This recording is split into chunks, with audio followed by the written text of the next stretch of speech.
Thank you very much for being patient with us this evening. I'll be giving a brief statement, kind of detailing what we can about what transpired here tonight, and then Chief Day would like to say a few words.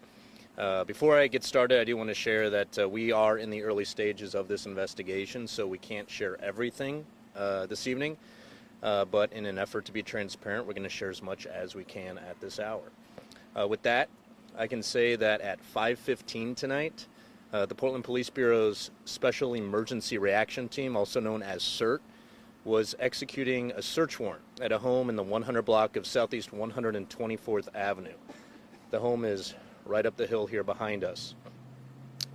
At 6:34 p.m. during the service of that search warrant, an adult male, fired at officers. Our officers returned fire. There was a CERT medic on scene, and immediately that medic started life-saving measures on the individual who was struck by the gunfire, and that individual was pronounced deceased at 6:38, so about 4 minutes after the gunfire erupted.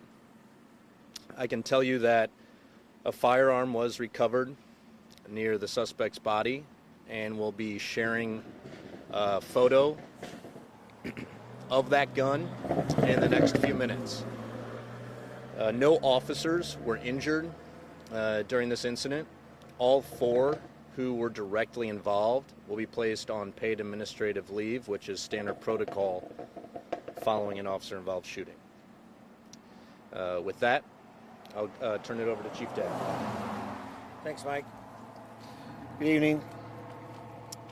Once again, we're just reminded of a couple of really, key points this evening. One is, the sanctity of life. It's always a tragedy when we lose a life. In this community, I value each and every member of this community. But it's also a solemn reminder of the risk that our men and women take every single day to make sure that Portland is a place where people want to live and play and work and enjoy. And there's some risk associated with the work that we do. And tonight we're fortunate that our officers will be going home safely to their families, and I'm grateful for that. I'm committed as an organization to a very thorough and transparent process. We'll be releasing as much information as possible, as quickly as possible. We're working closely with our outside agency partners as part of the Major Crimes Team investigation.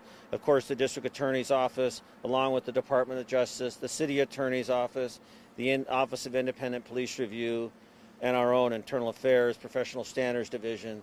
This will have plenty of eyes on it to make sure that we are consistent with our policies and our trainings going forward. That's going to be very important to us.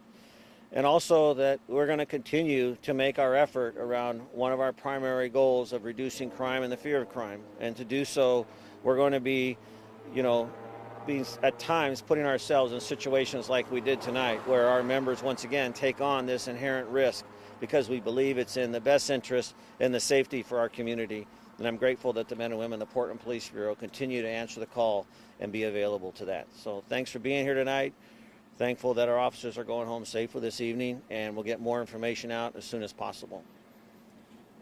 We can attempt to answer some questions, but again, we're in the early stages of the investigation, so we might not be able to share everything. Alma?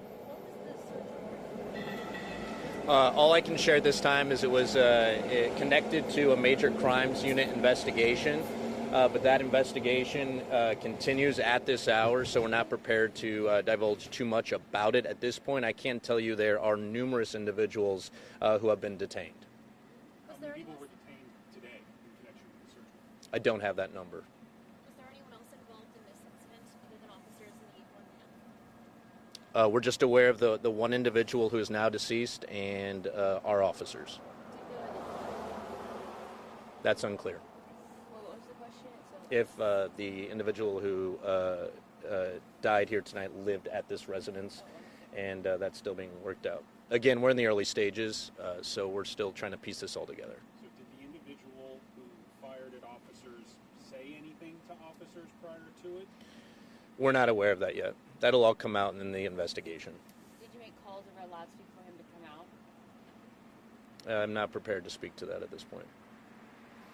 You said there were 4 officers. Directly involved, yeah. All right.